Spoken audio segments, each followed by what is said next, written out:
I wrote most of this before the DLC was announced, and yeah, wow.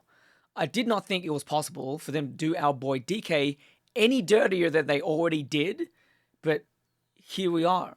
In the DLC, for those who didn't know, Void Kong is back, and rather than fighting this loser, DK instead has to work for him, which is, I guess, like so brutally sad that it kind of becomes funny. And needless to say, I will not be buying that DLC because DK deserves better than that. And since we're doing this front loading, the next 45 seconds or so is going to be pretty bad audio quality because we only have one take to deal with these kids before they have to go to bed. So, yeah. Alright, kids. I have been ordered to come here and put you guys to bed. Alright? But because I'm your bestest, favoritist uncle, I brought this. Do we get to play it? No. Instead, you get to listen to me talk about the game instead. Don't be like that. Listen, alright? If you get all the way to the end, I'm sure that whatever your dream of will come true. Holiday. You guys just want a holiday? Yeah. Oh, man. Holidays, you don't get to earn any money, so much effort, traveling, all that stuff. Anyway, look, we're on the clock, okay? So let's just get to this. And let me tell you, regale you about the tragic story of Donkey Kong Bananza. Spoilers, by the way, for Odyssey, Bonanza, and Donkey Kong Country. Most of the developers who worked on Super Mario Odyssey were asked to make a new Donkey Kong game, and one thing that became apparent reading this developer interview series was how many times they asked, "What is Donkey Kong?" And naturally, the first place to look would be previous games. The last game to be released was Donkey Kong Country Tropical Freeze. Before that was Donkey Kong Country Returns, which was a delightful shake-up of classic side-scrollers with movement through foreground and background, as well as these silhouette-style levels. Before that, we had Donkey Kong 64, which we won't talk about. So really, before that, you had 3 Donkey Kong Country games for the SNES, and I guess Jungle Beat was somewhere along the way, I don't know, who knows, who cares. It's the Donkey Kong Country games that really established most of what we think of when we think of Donkey Kong. Like the general look, which at the time was quite revolutionary with the pre-rendered graphics. Like, this is what Donkey Kong Country looked like compared to the rest of the field in the 16-bit era, okay? It was night and day. The Donkey Kong Country series also gave us Animal Buddies, and I guess Animal Baddies as well, and of course the series' most famous villain. So if you're making a new game, like Bonanza, most of the DNA of what is Donkey Kong should come from these Donkey Kong Country games. But we should never forget the inception of the franchise, which was in 1981 in an arcade game just called Donkey Kong, which you might know more of as Mario's first game. This game released in the arcade era more than 40 years ago, and it's still referenced all over the Mario universe, even in recent titles like Mario Kart World, Super Mario Odyssey, and of course, in Donkey Kong Bonanza.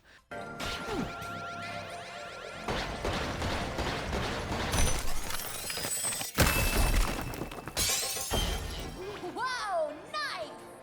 If you're an old head such as myself, there is something nostalgic about the newest game's imagery. There's a reference here to the original, but it's not obvious.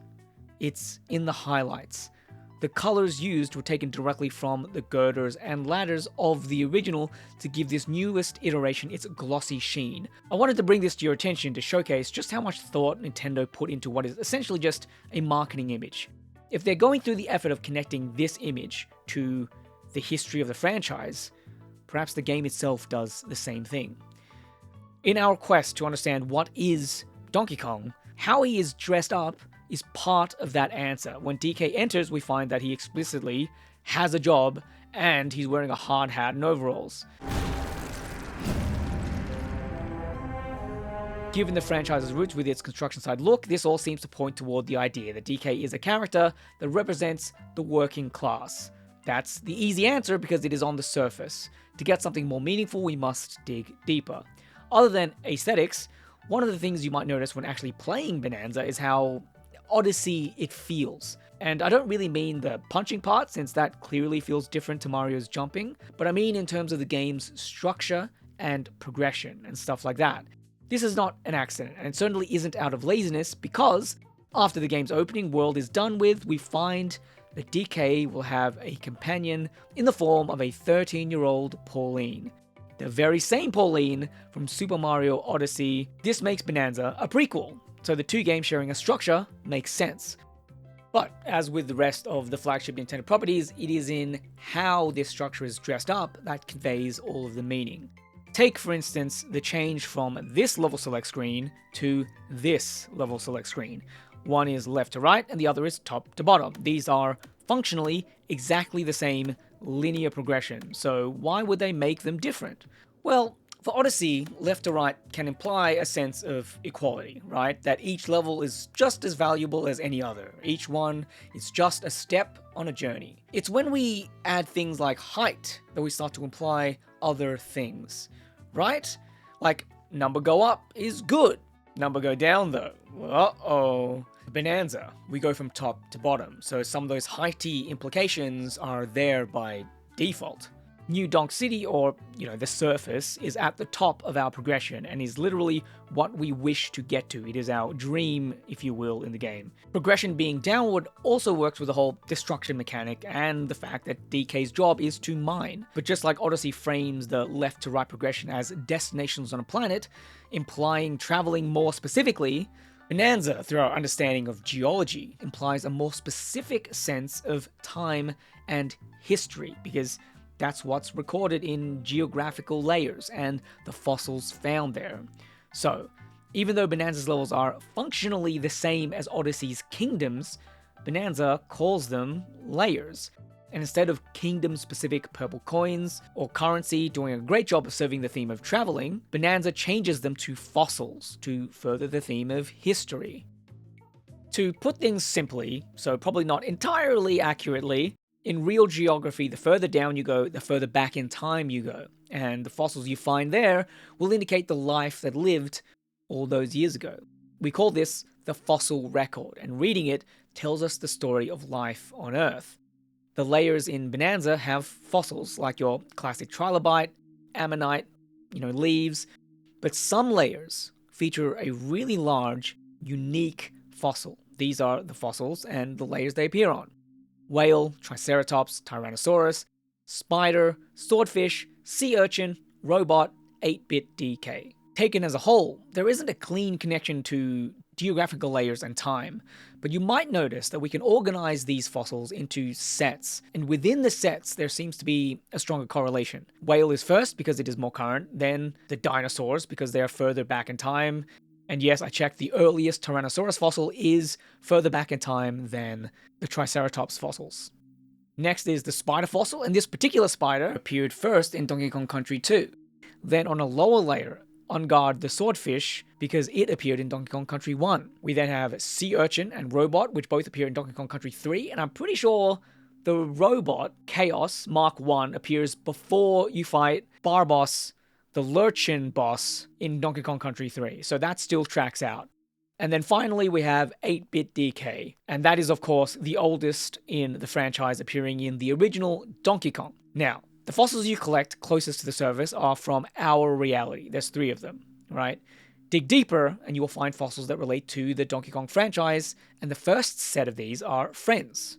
Go deeper still and you'll begin to unearth enemies, until you find the original big boss of the Mario universe. History and nostalgia get you in the door. They act like treats. But Bananza gives them more significance. The fossils initially just seem like fan service nods to the franchise, but Bananza's fossil record is there to tell a story. The game itself centers around a representative of the working class who must dig to the center of the earth to get his wish. If you go through the effort to dig up the fossil record, you will find a sub-story, one that tells you that the deeper you dig, the more danger to be found, and that danger is old and buried. To me, the first question the developers were tasked with finding an answer to is easy. DK is a working class hero. But the fossil record of Bananza asks us another question. What is the biggest enemy, the biggest boss for the working class? And this worker theming is not just me either, okay? Here is an article on Polygon pointing out various ways that the game is themed around the working class. It even calls Mario a class traitor. So, what better place to start in answering that question than to take a look at the surface and the conflict between two of Nintendo's biggest mascots.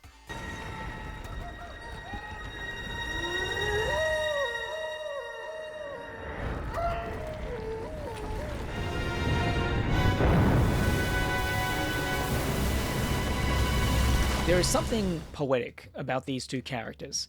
Both of them carry working class symbols, and both entered the world stage in 1981 in the same game. At that time, it was Donkey Kong's game. It was his universe, one in which Mario was the playable character, an underdog constantly traveling upward to reach his goal. Since then, Mario has ascended to the pinnacle, no longer a symbol of the working class, but a general symbol of success. He is the king of mascots. DK, on the other hand, has treaded safe ground in 2D for the longest time, and now he gets the opportunity to enter the realm of his peers and get his own flagship open-world 3D game, like the Zeldas, the Kirbys, and yes, even the bloody kart racer. But even now, elevated to this position, it is him who plays underdog player character in Mario's universe. Bananza doesn't even chart a new chapter in that universe, but rather it goes back in time to dig out the history of Mario's Odyssey for lore that I don't think anyone really cared about. Like, who was seriously thinking, man, I really wish Nintendo would show us more of how Pauline developed her singing skills. As beautiful as it would be for Mario to now be the villain, just like DK was in the past, Mario being some kind of class traitor or something like that, as suggested by the article, is a bit much, since his games have very little to do with working. My back catalogue of videos is all about what the Mario games strive to do, which is to just theme platformers around a concept we humans find to be fun or enjoyable or novel. Mario just happens to be dressed as a plumber. That's it, really. If there is anything that we could say about Mario through the lens of class dynamics, it's that he represents the dream, the fantasy of the working class.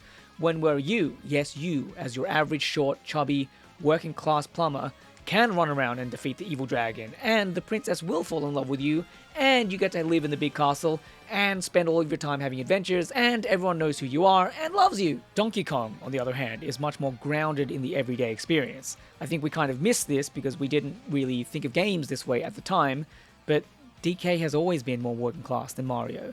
The arcade game took place on a construction site, and if we look at the more popular entry point to the series, Donkey Kong Country, these Kongs are like country bumpkins. There's like 3 generations living in the same general area, and they're all wearing like contemporary clothes, chewing bubblegum and high-fiving. So with that in mind, let's take the fact that Bananza is a prequel to Odyssey.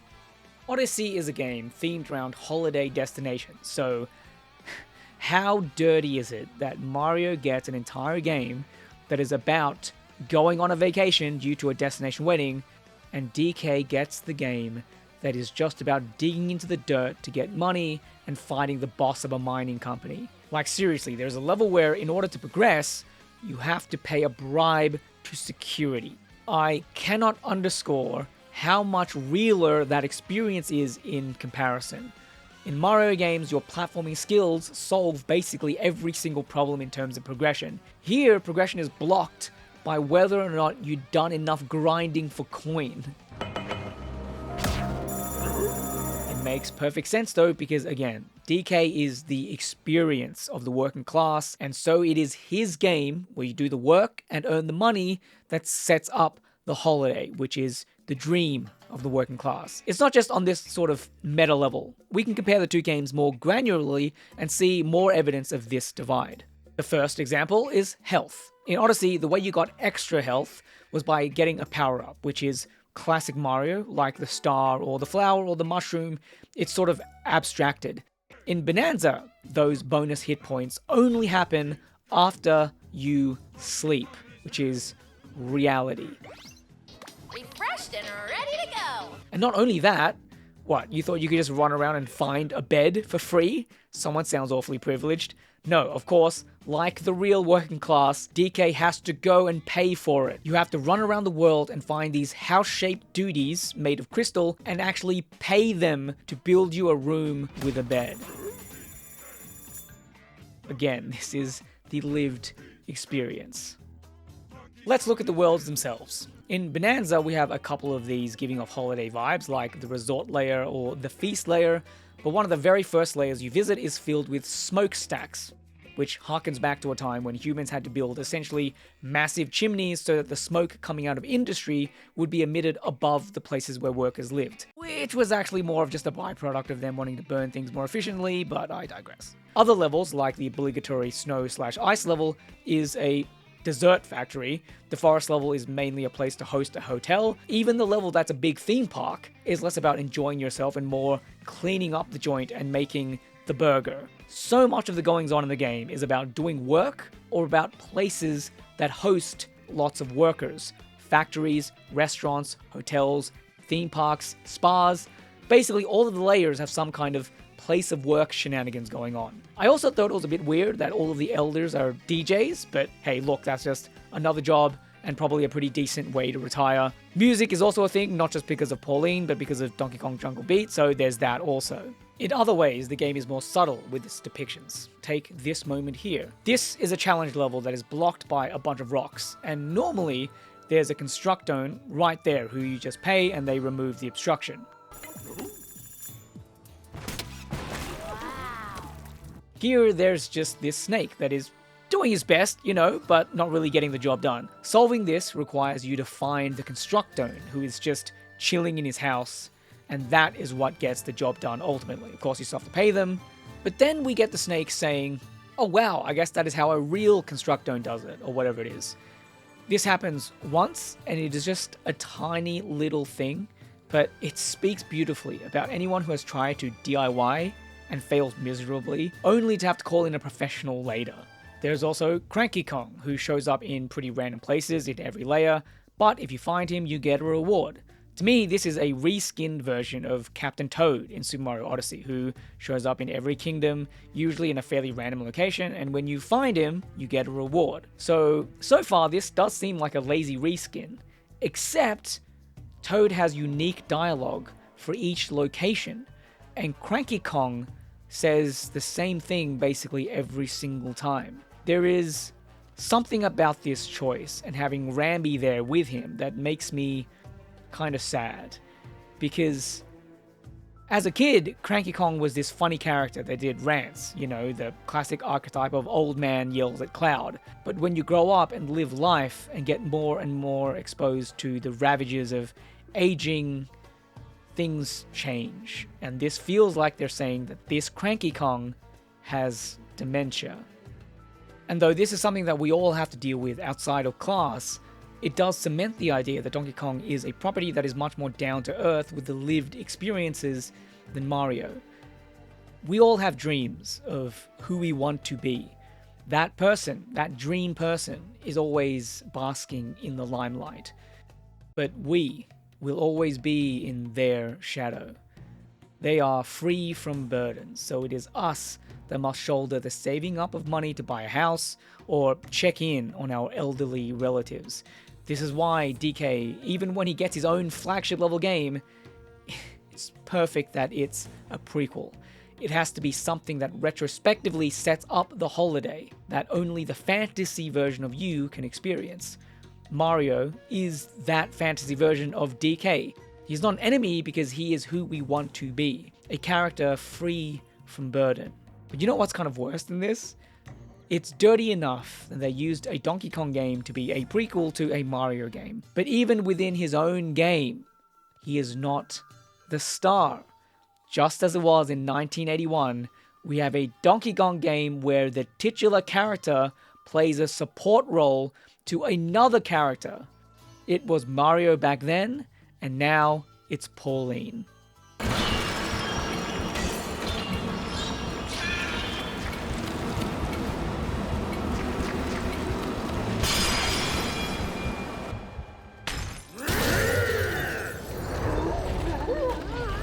We are almost done talking about the surface. I wanted to point out one last thing that is rather serendipitous, which is just the absolute perfection of Pauline's inclusion. If we consider Bananza to be the game about the work, and Odyssey being the game about the dream or the reward for the work, Pauline in Odyssey has one of the all-time greatest video game songs with lyrics that some would argue even overshadows Mario. But this is a Pauline that has already crafted that song. She plays a concert to presumably a sold-out audience in one of the biggest tourist destinations in the world. For many aspiring artists, Pauline in Odyssey is the dream. In Bananza, her first time in front of an audience is this. No way! I can't sing! I'm not ready to. She's scared. The crowd is so big. I won't do it. I can't do it! It takes DK thumping his chest to knock down her inhibitions and allows her to start belting something out.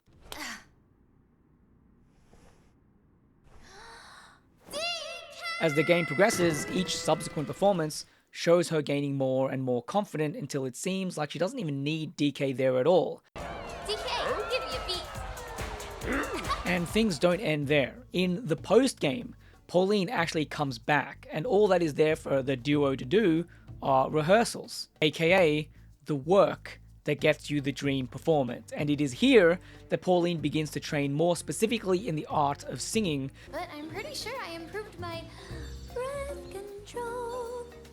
So that she will one day make Jump Up Superstar. Notice, she never actually sings it in Bananza.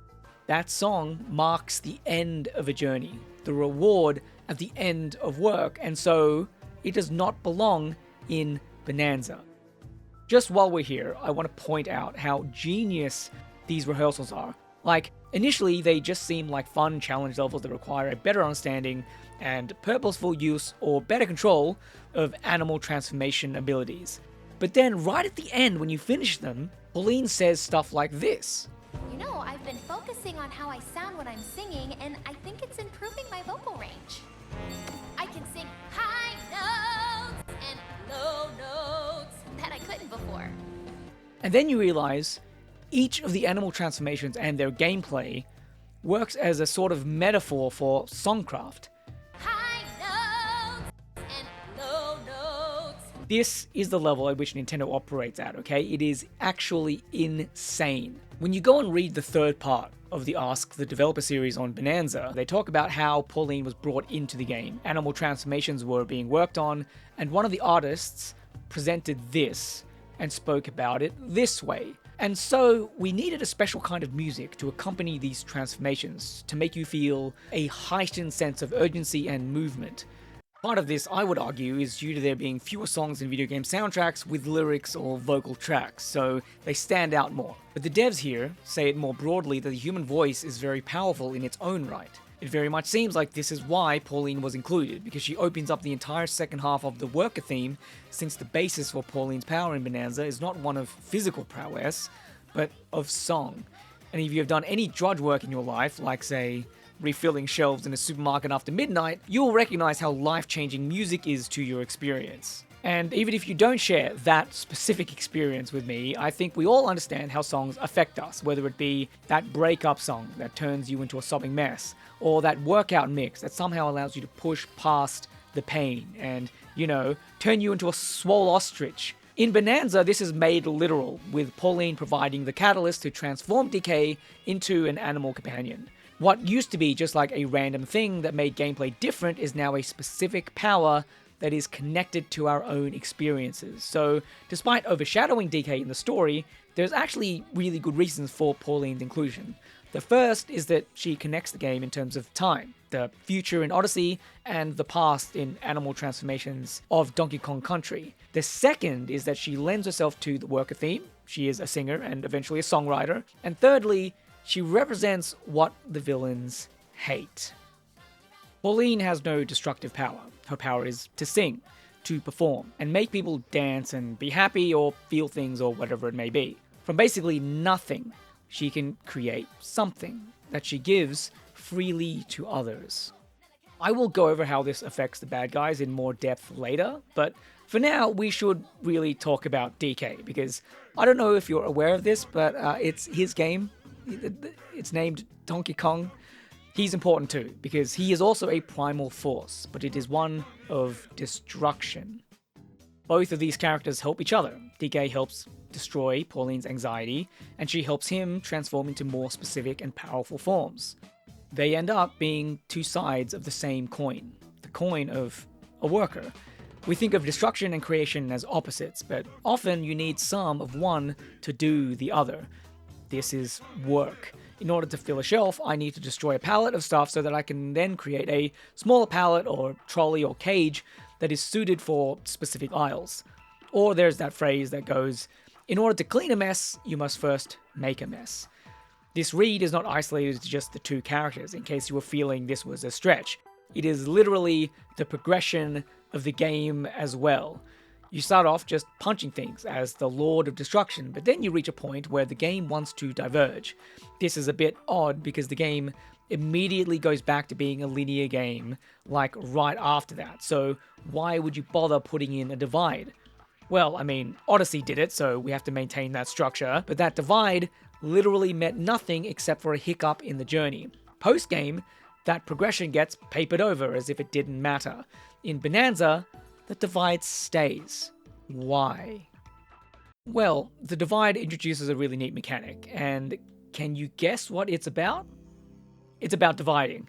The introduced terrain is split up into two colors, pink and blue. Destroy one color, and you then create the other color on the other side. You see where I'm going with this? The game, even though it is marketed as this grand funnel time destroying stuff, actually becomes a game about creating things. After the divide, you will see this become more prominent. The forest layer introduces these seeds that create terrain. The resort layer introduces these rainbow bridges that are really fun to create. And after that, there's the feast layer, where you create one hell of a burger.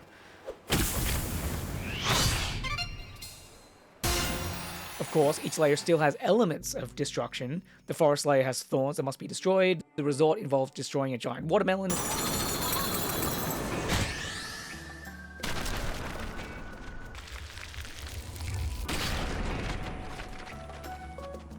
And in the theme park, instead of thorns, you have this slime, which is just so satisfying to disintegrate by throwing salt at it.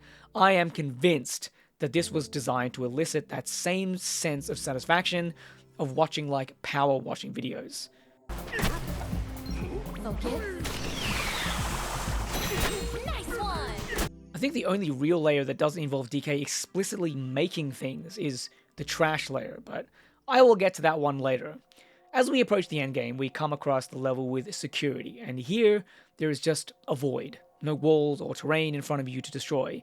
Literally, the only option is to create. And yes, destruction is still necessary. One tiny act of destruction to rip out a chunk of rock or dirt to hurl it into the void initiates a chain reaction of creation that marks the only way forward, in addition to emptying out your bank balance. It's a really interesting moment because this void where you just throw rocks around to create bridges to traverse feels incredible. Almost more liberating than destroying walls that surround you. The connection that the two main characters have is a reflection of what happens in the actual game, which probably means all of this was quite intentional. Destruction and creation together seem to be a contradiction, thesis and antithesis, if you will. But they are observably working together, which gives us synthesis. You will probably find both elements in your own life when you do work, because it's just the experience of being a worker. We each individually use these two forces to add value to the world. But there will be those who see this value and want to keep it for themselves, to exploit the workers and steal that value without contributing anything of their own. Enter Voidco. I thought Voidco was a mining company. Why would they make a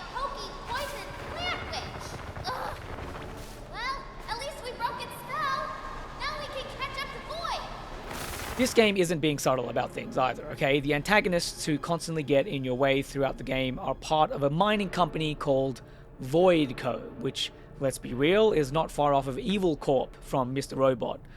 Void Kong is the president, and he looks the part as a monkey version of a tech bro CEO type, but what is interesting are his minions. Poppy Kong looks like she fits the bill since she looks rather bougie and upper class, but Grumpy Kong just looks like a mining guy, just like DK.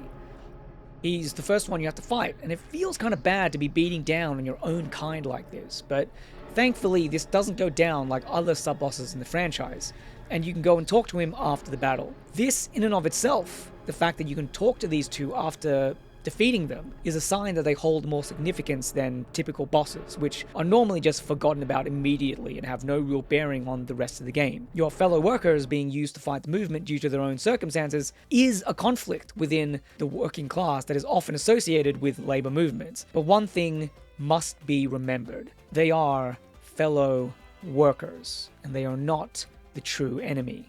Poppy Kong lets this slip with one of the best lines of the game, which indicates there's no real animosity. She's just doing what she's told and getting paid. And once she decides to leave the company, she actually helps you out in the Groove Layer. In the post-game, once the true enemies are defeated, Poppy Kong and Grumpy Kong get together and make their own company. And can you guess what it is that they do? Remembering the game's progression, they create. Grumpy Kong creates challenge levels and boss rushes for you to earn more banana gems, and Poppy Kong uses her work on an invisible perfume and makes DK an invisible tie. Not content with just casting DK as the hero, the game shows you what being a hero means, what separates good from bad. Take for instance the giant gold statue that you need to grind 120,000 gold for. From afar, this seems a bit villainous. After all, whacking your face on, say, the side of a mountain is what the villains did, and we would assume created for that specific purpose, either to mark territory or to boost ego, singular individual ambition. DK, though, didn't choose to have the statue. His intent was just to fix up the place, and it was Grumpy Kong that did it as a reward for that sentiment. DK gets given the statue as a result of his heroism, but the bad guys force their monuments onto the world. There are smaller examples of this throughout the game as well.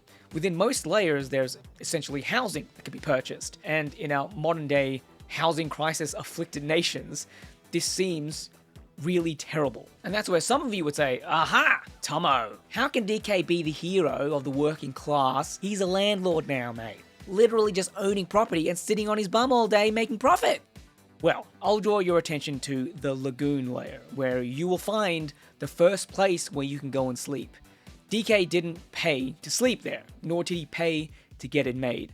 Someone else in the world paid to create this getaway room, which DK can freely use. This implies that when DK creates these getaway rooms, he's not building some kind of property portfolio so that he can sit there as some kind of rent seeker. These things now exist in the world, presumably with the other animals able to use them too. Also, tell you what, getting rent from the gateway sure would have made grinding 120,000 gold easier, but nope, had to go and do that my own self. DK is the good guy, a working class hero, so he does not keep things for himself at the expense of others, aka he does not void seal. This is the key. What opposes the workers are individual private owners. It's as clear as day in the choice of an idiot tech bro company president and in that president's ability to void seal things off for only his enjoyment. The void seals and void terrain require both of the protagonist's powers of destruction and creation to remove. Removing things through destruction is pretty self-explanatory, but I was actually struggling for a while to find a reason why Pauline's voice is the only power to remove void seals. And I think I have the answer, but if you have a better one, share it in the comments and we can fight about it, I guess. But first, quick trigger warning for all the people who hate sentimentality, but the answer is that it's the power of love. I mean, not really, it's the power of giving, which is about as cringe, but I want you to think about it this way, okay? Void Kong's void seals are an almost pure representation of greed. of a power that takes from the many for the exclusive access of the one. Pauline singing, on the other hand, is the antithesis. It is an almost pure representation of giving, a power that the one performs to the many, and indeed only has value if it is shared. These forces within the game end up like matter and antimatter, cancelling each other out. Perhaps in the future there will be a synthesis of ownership and giving, but until then, these opposites will continue to destroy each other.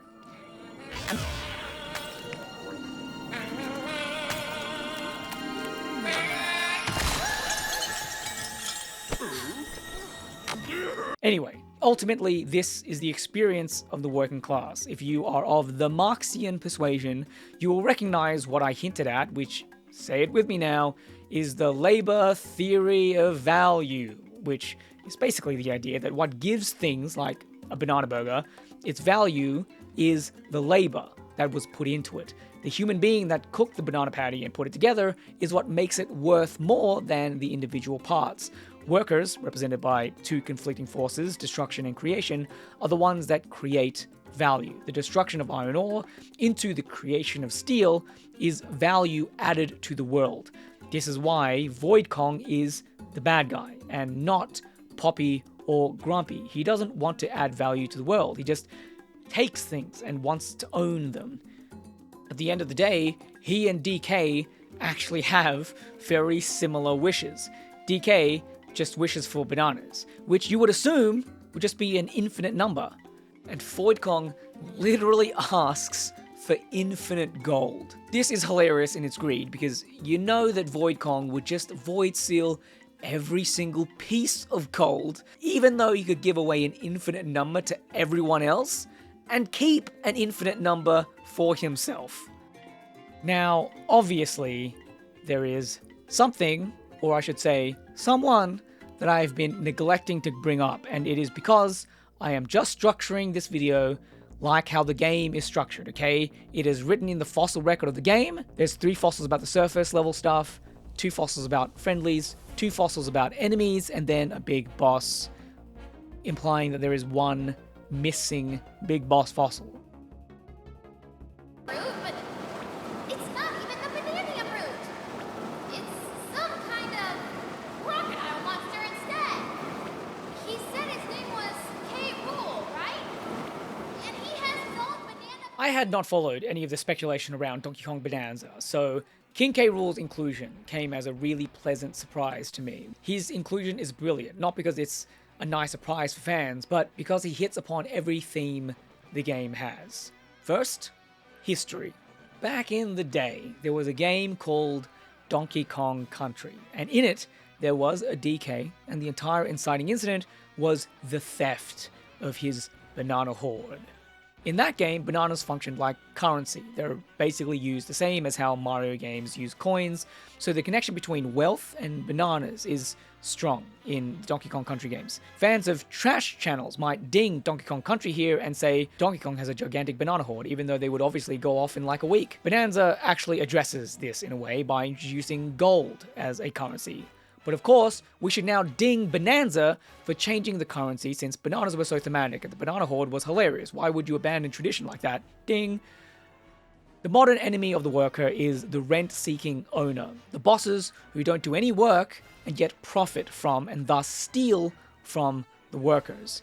As I've gone over and as the game itself presents, the president of the mining corporation is a thief. But capitalism is a very recent thing in human history, and before capitalism, there was a type of thief that was much worse, much stronger. The monarch, the authoritarian. This is why his inclusion is so brilliant. It serves as a really neat little bit of fan service or nostalgia, but just like the fossils, it taps into the history of the series, and by doing so reminds us of ours. For those of us who live in the Western democracies, we feel the pain of capitalism very acutely, so it feels natural for the final boss of this game to be a literal boss. But the discovery of the real boss, a king, comes as a surprise, because history and time have buried from our minds the bitter, poisonous taste of authoritarianism. When King K. Rool is revealed and just easily, effortlessly dispatches Void Kong, my mind instantly flashed to the real world, where our meat space Void Kongs, despite their great wealth and power within our modern society, just bent the knee immediately, effortlessly, to our modern meat space King K. Rool. Big tech billionaires flocked to DC this week to kiss the ring. Each billionaire took turns, showering him with praise. Thanks for hosting us. I mean, this is quite a group to get together, and I think all of the companies here are building, just making huge investments in the country. Thank you for incredible leadership, including getting this group together. I want to thank you for including me this evening.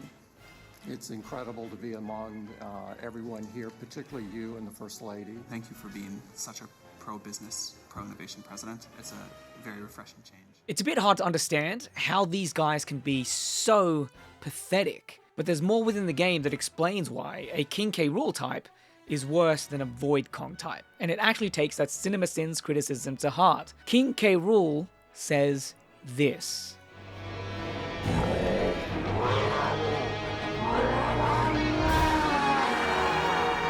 I think it's very hard to witness him saying this and not think of a rotting, giant banana horde.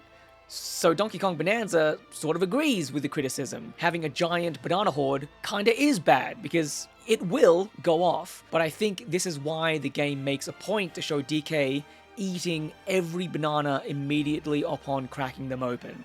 And most of the layers involve turning bananas into other stuff. For a character like King K. Rool, the rot is the point.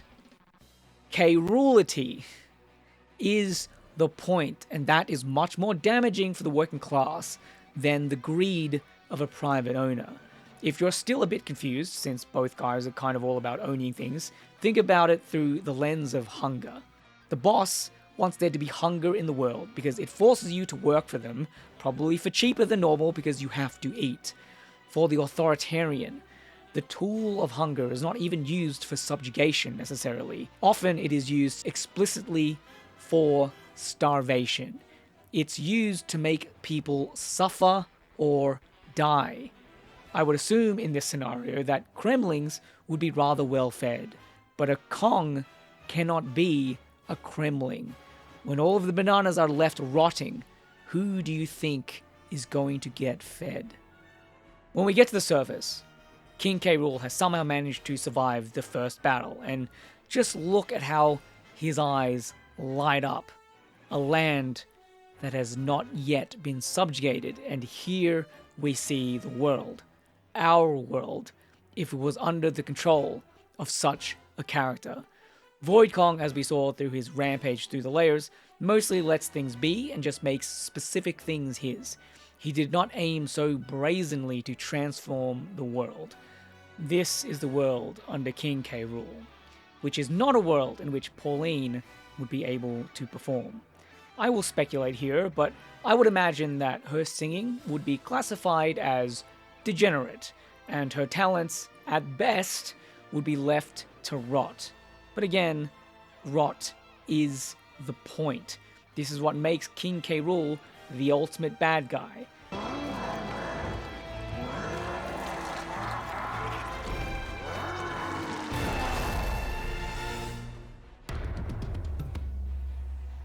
And this is even expressed mechanically when you fight him.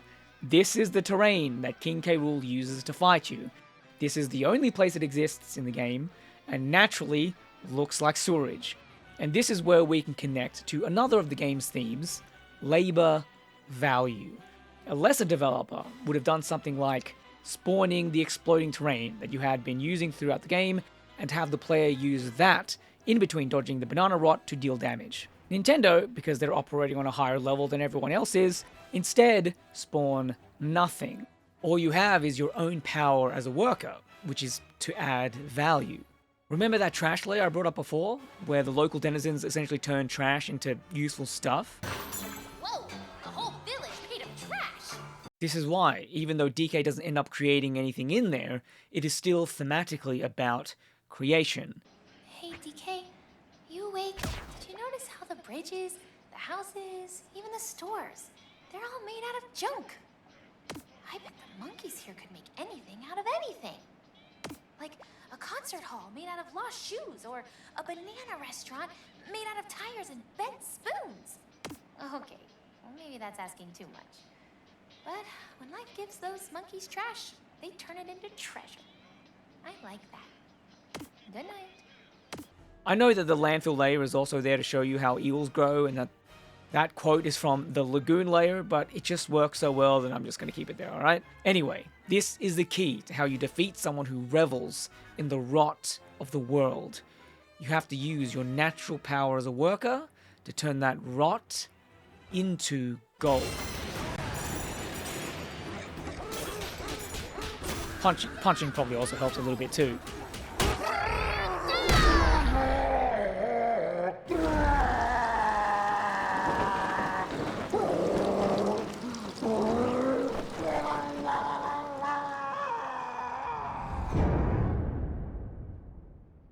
One of the tragedies of understanding the fossil record is that we know that there have been several mass extinction events. The scale of the loss of life is kind of unfathomable from our perspective, but because it has happened before, and multiple times I might add, at some point it will likely happen again. History has a tendency to repeat, but remixed. If you go through the process of completing Bananza's postgame, you will probably find it to be fairly anticlimactic. Some people found getting the 999 moons to be pretty bland in Odyssey, but at least there you got a fireworks show out of it.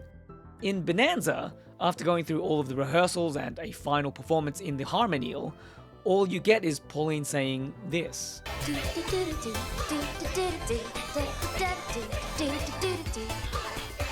Oh, that's it. She doesn't even really perform the song, she just doots out what is the music from the arcade game. So, one final piece of fan service, I guess?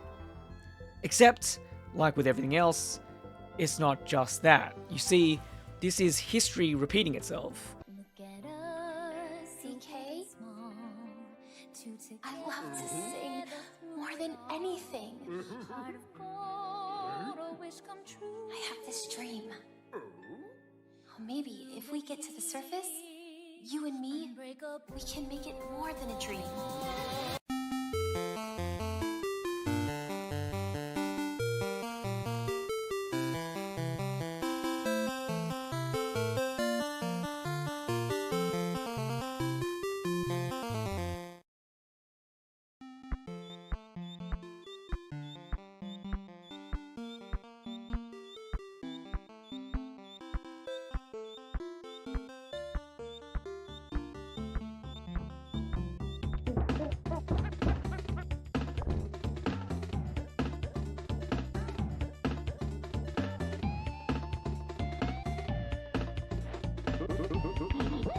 This post on Reddit exposes the connection through time that Pauline and the arcade game Melody end up fulfilling in Bananza, and turned my "wait, that's it? Did I miss something?"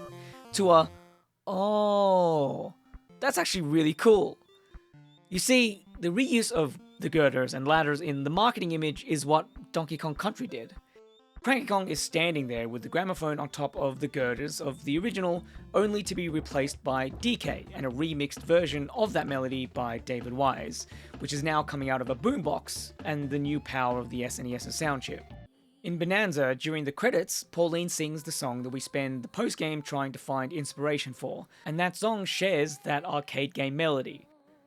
Remixed this time by Naoto Kubo and coming out with the power of the human voice. It's at this point you might realize that we've forgotten someone again, but this too is perfect. It's tragic, but it's perfect. DK kicked off Mario's career as a video game protagonist. His Donkey Kong Country game started with him being playable, but the next two installments, he faded more into the background.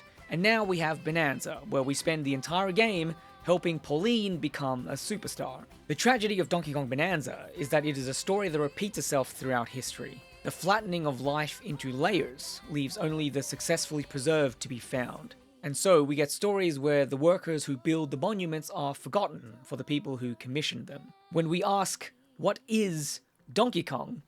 We can easily say that he is a working class hero, but what that means in practice is that he will be, just like every other drummer in a band, ultimately forgotten. You might rightfully point out that, no, in Ingot Isle he literally has a statue about his heroism, and the credit song is about how important he is. And yeah, DK throughout the game does accumulate enough wealth to be that commissioner of monuments. Except, who built the getaways? It was nameless architectones. And the denizens of Ingot Isle will remember DK through this statue, but they'll probably forget that the person who actually fixed up the joint was Grumpy Kong. This is the remixed repeating of history, that flattening of proper attribution happening right before your eyes. And yeah, we've got to take into account the DLC as well, where despite DK being kind of successful, has to go and work for Void Kong. And that is how your favorite bestest uncle single-handedly defeated fascism in the Mario universe. The end. Oh wait, hold on a sec, I'm getting a call. Yellow. Hey Tommy, there's a wedding that's happening in Vietnam. But I hate those. Doesn't matter, it's family, you're gonna go.